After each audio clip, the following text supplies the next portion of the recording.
Why did she handle her chlamydia infection this way? Hi, everyone. I've been reading posts here and finally decided to share my story. It's been bothering me for years, and I still can't fully make sense of it.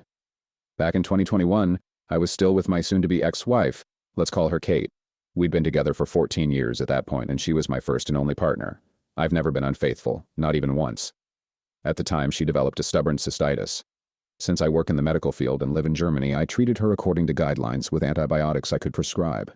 But it didn't clear up, so she saw several specialists, including friends of mine, to rule out more serious conditions like kidney issues. After numerous consultations, her gynecologist ran another STI test. The first one was negative. This time, it came back positive for chlamydia. She texted me while I was at work saying, "We need to talk." The tone heavily implied that I had cheated and infected her.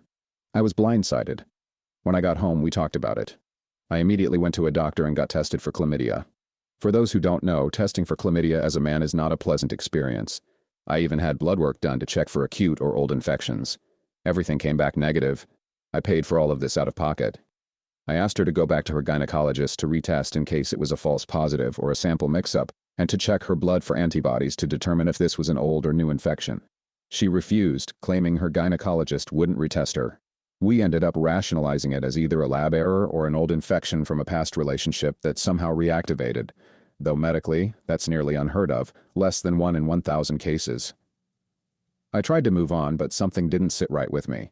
Around the same time, she started praising her boss excessively, how supportive he was, how great he made her feel about and advance her career. She even mentioned that people called them a work couple, which was enforced by us having the same surname. It planted a seed of doubt. Now we're separated and hopefully soon divorced. But here's what tortures me. Why did she handle the chlamydia infection the way she did? Why didn't she just hide it from me if she was cheating and get herself and her lover treated? Why try to pin it on me instead, likely knowing what she did, unless she is completely delusional? From everything I've read and know as a medical professional, non-sexual transmission, toilet seats, etc., is essentially impossible in healthy adults. Dormant chlamydia reactivating is vanishingly rare. Sample swaps in labs or doctors' offices are possible, but still pretty unlikely, maybe a 5% chance at most. Looking back, I feel like she was gaslighting me or projecting her own guilt, but I can't understand the situation honestly.